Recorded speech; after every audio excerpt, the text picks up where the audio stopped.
Muling bumabate ang Ophirian Heritage Conservatory. Ito ang part 3 ng World Territories Series. Hindi nyo ito mauunawaan kung hindi kayo nagsimula sa part 1 and 2. Kailangan ding napanood ang Rivers of Genesis bilang foundation. Sa sinundang video, natalakay na natin ang territorial boundary ni Shem. Sa ating pagpapatuloy, tatalakayin natin ngayon ang mga territory at boundary naman ni Ham at Japheth. Jubilees chapter 8 pa rin ang ating base text. Para malinaw ang lahat, maglagay kami ng framework. Number 1, ayon sa verse 29 and 30, ang teritoryo ni Japheth ay ang cold region ng mundo.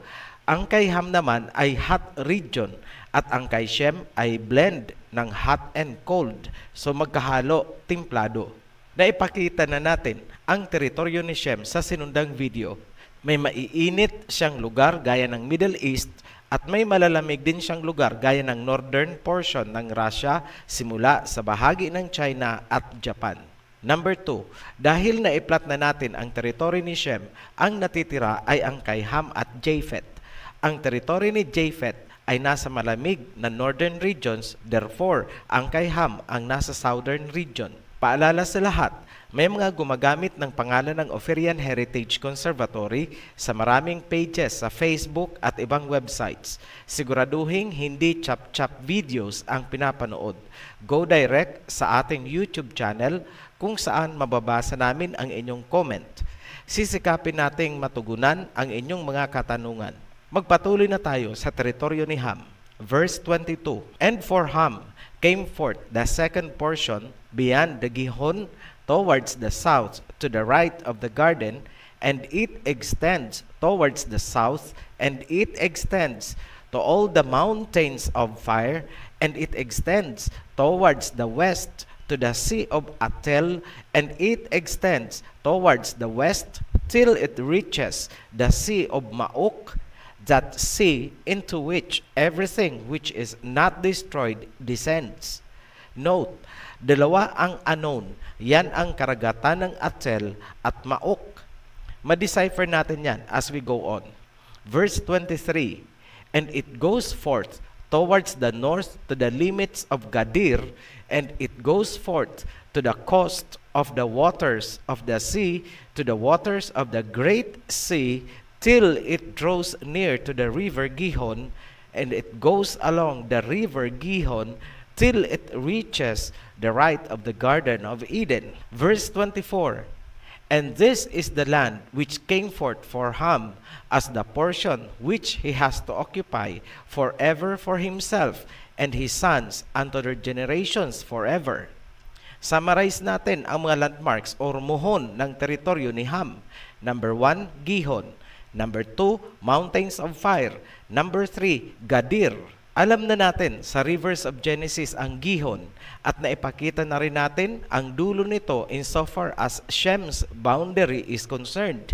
Dito tayo sa Mountains of Fire at ang Gadir. Ang Mountains of Fire ay bahagi ng Pacific Ring of Fire, magkakahilerang mga bulkan or series of volcanoes sa Sumatra sa area ng Indonesia. Sa local dialect, ang Mountains of Fire ay gunung-gunung api.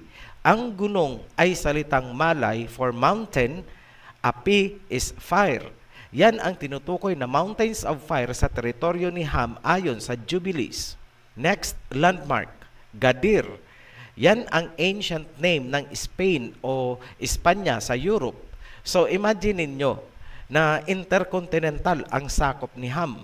Ang Gadir ay natatag noong 1104 BC ng mga Phoenicians or Canaanites na nanggaling sa Canaan sa Middle East. Ang Gadir ay Gadjera sa Greek at sa Latin naman ay Gades, kung saan nagmula ang modern term na Cadiz. Reference, European Kingdoms, Ancient Spain, Gadir, Cadiz, History Files. Mag-bird's eye view tayo sa teritoryo ni Ham. Malaki din ang nakuhang portion ni Ham. 2 karagatan ang tinawid ng kanyang teritoryo. Yan ang Atel Sea at ang Mauk Sea ayon sa Jubilees. Lahat ng portion ni Ham ay nasa gawing ibaba ni Shem at Japheth. Mag-zoom in tayo. Yung mga naka-black dash line ay boundary na hindi pa natin na-define. Yan ang boundary sa pagitan ni Ham at Japheth sa bahaging America at Europe. Natapos na natin sa sinundang video ang sa pagitan ni Shem at Ham, pero double check pa rin natin kung tama mula sa panig ng teritoryo ni Ham. Verse 22, And for Ham came forth the second portion beyond the Gihon towards the south to the right of the garden, and it extends towards the south, and it extends to all the mountains of fire, and it extends towards the west to the sea of Atel, and it extends towards the west till it reaches the sea of Maok, that sea into which everything which is not destroyed descends. Ang inilalarawan bilang starting point ay beyond or sa kabila ng Gihon sa south papuntang Garden of Eden. Ang bahaging yan ay mula sa dulo ng Africa papunta sa Mountains of Fire sa Sumatra at mula doon ay pupunta sa west. Ngayon, huwag po kayong malilito sa salitang towards the west. Ang salitang west ay hindi nangangahulugang movement of direction, kundi bilang established location na tumutukoy sa west na nasa kabila lang ng international dateline. Bakit namin nasabi? Kasi po, ang tinutumbok na direksyon ay ang susunod na landmark or mohon na nasa Europe. Yan ang Gadir or Spain. 2 malawak na karagatan ang tatawirin ng boundary para makarating sa Gadir. Yan ang Sea of Atel at ang Sea of Maok. So, sa plotting, lumalabas na ang Sea of Atel ay ang North Pacific Ocean. Karugtong lang yan, ang South Pacific Ocean, iisang ocean lang po yan. Samantala, ang Maok Sea ay tumutukoy sa North Atlantic Ocean, South Atlantic Ocean, at kasabay po dito, karugtong lang naman ang Arctic Ocean sa North Pole. Verse 23, And it goes forth towards the north to the limits of Gadir, and it goes forth to the coast of the waters of the sea, to the waters of the great sea, till it draws near to the river Gihon, and goes along the river of Gihon, till it reaches the right of the Garden of Eden. Ang Gadir or Spain ay nasa taas ng Africa. Ang boundary ay dumaan right below Spain sa makipot na Strait of Gibraltar, papasok sa Great Sea. Huwag kalimutan na sa sinundang video sa teritoryo ni Shem, ang Great Sea na sinasabi ay ang Mediterranean Sea. Verse 23, it says, It goes forth to the coast of the waters of the sea, to the waters of the Great Sea, till it draws near to the river Gihon. So diretso ang boundary ni Ham papasok sa Great Sea, Mediterranean, hanggang umabot malapit sa Gihon River. Kung naaalala ang Rivers of Genesis series, ang Red Sea ay bahagi ng Gihon, meaning nasa tamang direksyon ang ating plotting. Tinutumbok na rin ng boundary ni Ham ang boundary ni Shem sa bahaging ito. Then, Ang boundary ay sasabay, parallel sa waters of Gihon, which is common boundary na rin ito sa pagitan ni Ham at ni Shem. Kapag itinuloy mong sundan ang boundary, ibabalik ka na sa southern waters of Gihon, dadaanan ang mountains of fire at pabalik sa Garden of Eden kung saan tayo nagsimula kanina. Buo na ang perimeter boundary ni Ham. Tumpak 100% sa sinabi ng verse 23, and it goes along the river Gihon till it reaches the right of the Garden of Eden. Sa muli, huwag malito, ang orientation ni Noah ay nasa north siya at nakaharap sa south, kaya ang mountains of fire ay to the right of the garden. In summary, sakop ni Ham ang buong Africa, mountains of fire, Indonesia, Malaysia, Australia at mga karatig na mga isla. Mayroon po tayong gray area sa bahaging South America. Ngunit dahil sinabing mainit ang teritoryo ni Ham, we believe na mula Mexico pababa sa Guatemala, Venezuela, Brazil hanggang Argentina ay sakop yan ni Ham. Maiinit na lugar kasi ang mga yan. Dumako tayo sa teritoryo ni Japheth. Madali na ito kasi kung hindi kay Shem at hindi kay Ham, therefore kay Japheth yan. Ang natitira na lang ay ang cold regions ng mundo. Ang sabi sa verse 29 and 30, ang teritoryo ni Japheth ay ang malamig na lugar. Meaning, ito yung may mga winter na below zero. Ang summer months naman sa kanila ay hindi pa rin kasing init ng lugar ni Ham at Shem. Ito ang natitira para kay Japheth. Bird's eye view muna. Caution. Ang mga verses 25, 26, 27, 28 ay tila maraming redundancy. Hindi natin alam kung ganyan talaga siya sa original manuscripts or baka loosely translated lang. Pasensya na, pero wala tayong magagawa dyan, maliban sa pagsamahin ang mga verses kung pareho lang ang sinasabi, para hindi tayo malito.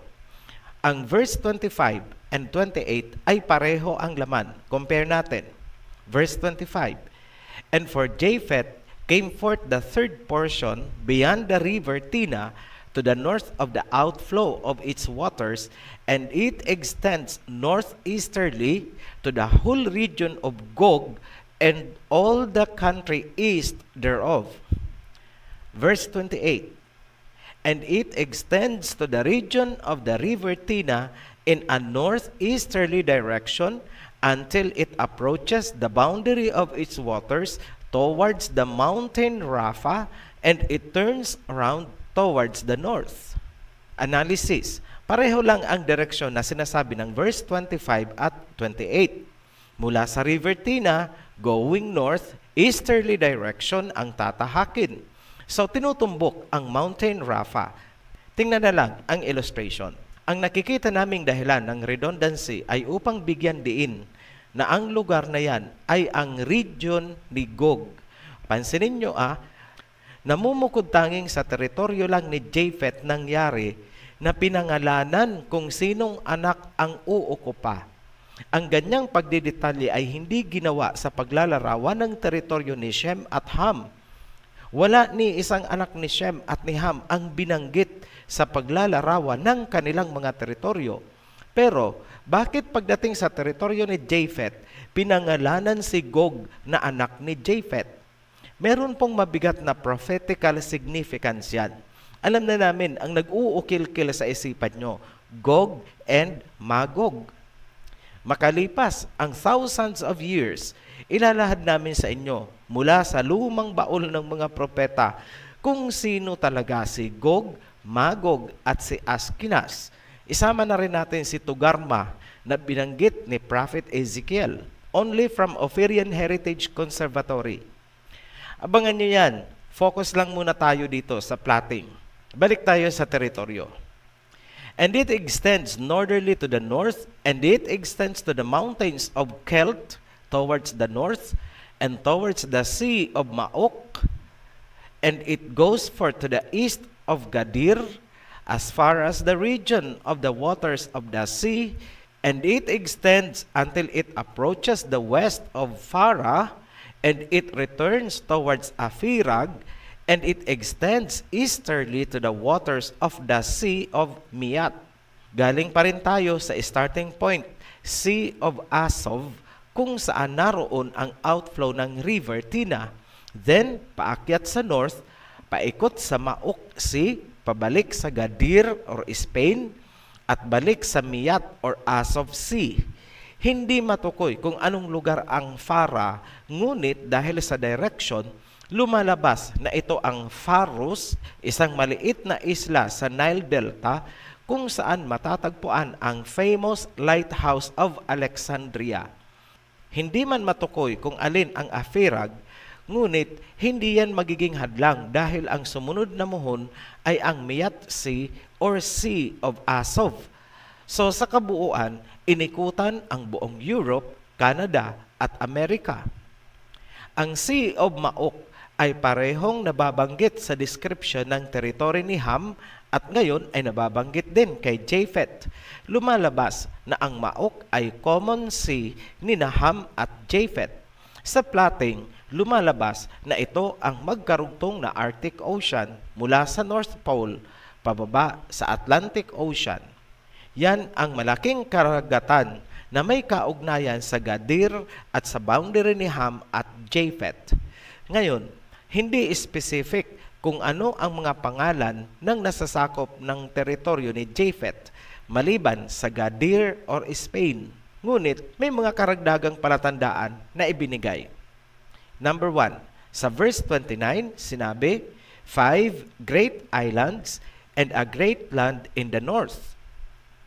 Number 2, sa verse 30, sinabing malamig na lugar. Nabanggit natin noon sa ibang videos ang 5 great islands ni Japheth. Uulitin na lamang natin dito. Number 1, Baffin Island, Canada. 2, Victoria Island, Canada. 3, Great Britain. 4, Ellesmere Island, Canada. 5, Newfoundland, Canada. Plus a great island in the north. Greenland, the world's biggest island. Location, nasa north. Clearly, ang tinutukoy ay ang North Atlantic region, Europe. Sila ang malalamig na lugar na nasa north. Yan ang cold territory ni Japheth. 100% tumpak ang Jubilees. Very conclusive.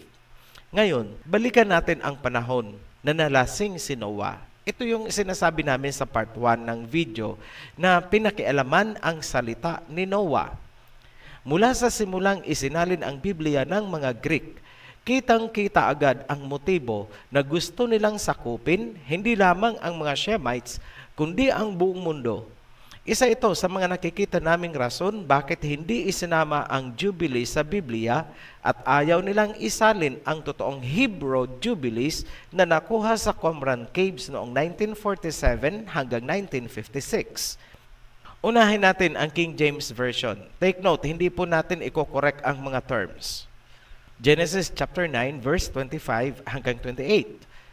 And he said, Cursed be Canaan, a servant of servants shall he be unto his brethren. And he said, Blessed be the Elohim of Shem, and Canaan shall be his servant. Elohim shall enlarge Japheth, and he shall dwell in the tents of Shem, and Canaan shall be his servant.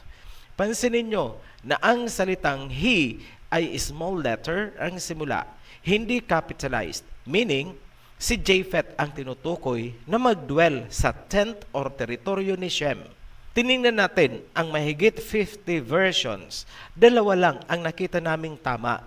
Yung International Standard Version ng ISV Foundation at ang easy-to-read version ng International Bible Leg.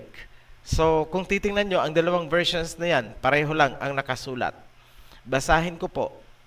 Hindi ko i-correct yung mga terminology. Genesis chapter 9 verse 27.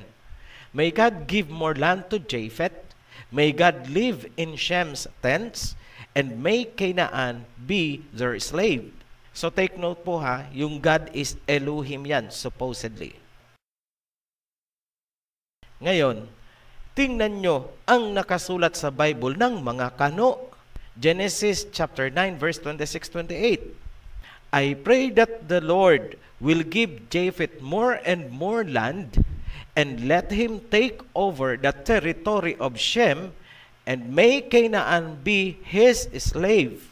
Malinaw, gusto nilang i-take over or sakupin ang Shemite territory, Asia. Minaniobra ang translation ng Biblia. Walang sinabi si Noah na manirahan si Japheth at i-take over ang mga bansa ni Shem. Ano ang totoong sinabi ni Noah? That is now the question. Jubilees chapter 7, verse 11. And he blessed Shem and said, Blessed be the Elohim of Shem, and Canaan shall be his servant. Elohim shall enlarge Japheth, and Elohim shall dwell in the dwelling of Shem, and Canaan shall be his servant. Pagkumparahin natin, ito ang nasa Genesis. May the Elohim extend enlarge Japheth's territory. May Japheth live in the tents of Shem. Sa Jubilees, Elohim shall dwell in the dwelling of Shem.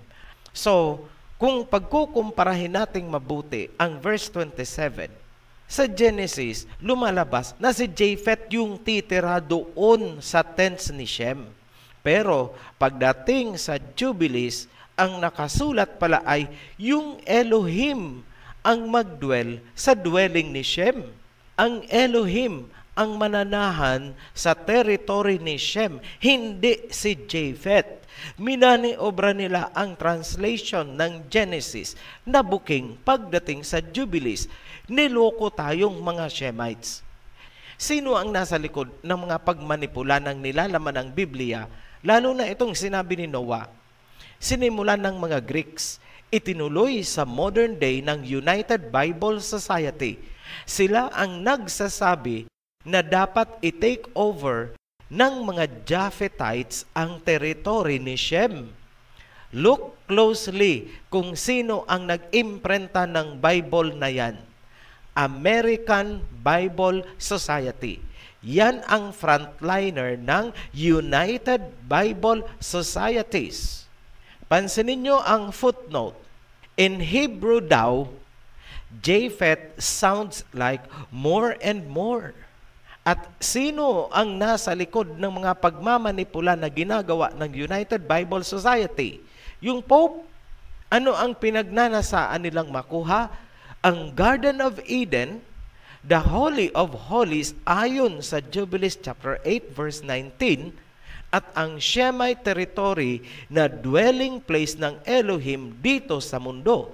Jubilees chapter 8 verse 18 at Jubilees chapter 7 verse 12.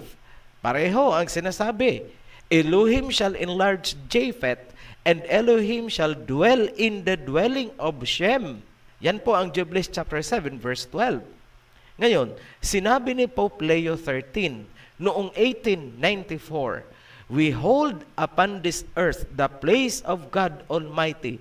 Malinaw sa salita ni Pope Leo na hawak nila ang dwelling place ng Elohim dito sa lupa. Hindi papayag ang mga Shemites dahil ang dwelling place ng Elohim sa lupa ay Shem territory, Asia. Mas maraming lulutang na sekreto kaya ayaw nang ilabas ng mga Japhethites ang Hebrew Jubilees. Tip of the iceberg lang ang nakita natin mula sa Ethiopian Jubilees. Ngayon, gustong makuha ng mga Japhethites ang territory ni Shem. Kaya nga, pati ang Genesis, pinakialaman nila. Tanong, ano ang last standing wall ng mga Shemites dito sa Southeast Asia? China. Hinarang ng China ang mga religions na paunang puwersa ng mga Japhethites. Hindi nila hinayaan na maimpluwensyahan ang mga tao. Hinarang din nila ang lason na ipinalaman sa Biblia ng mga Japhethites. Ngayon, naiintindihan nyo na bakit gustong ipa-edit ng China ang Biblia. Naiintindihan nyo na rin ngayon bakit hinarang ng China ang mga religions. Naiintindihan nyo na ngayon bakit pinademolish ang kanilang mga simbahan. Ngayon, Pilipinas, makinig ka. Sa inyo nagtambakan ang mga relihiyon at doktrina na nagmumula sa mga Japhetites. Hindi nyo ba alam na relihiyon ni Gog at Magog ang kinaaaniban ninyo? Centuries na ang lumipas. Pinagdebatihan pa rin hanggang ngayon kung sino si Gog at Magog. Nahalungkat na natin sa lumang baul ng mga propeta ang mga katibayan kung sino-sino ang mga key players ng mga Japhetites. Pag nakilala nyo sila, doon nyo palang mauunawaan ang mga propesiya sa Biblia tungkol sa Gog and Magog war. Muli kaming nagpapasalamat sa mga sumusuporta sa Offerien Heritage Conservatory. Para sa mga new subscribers, welcome to our heritage. Be blessed. Shalom.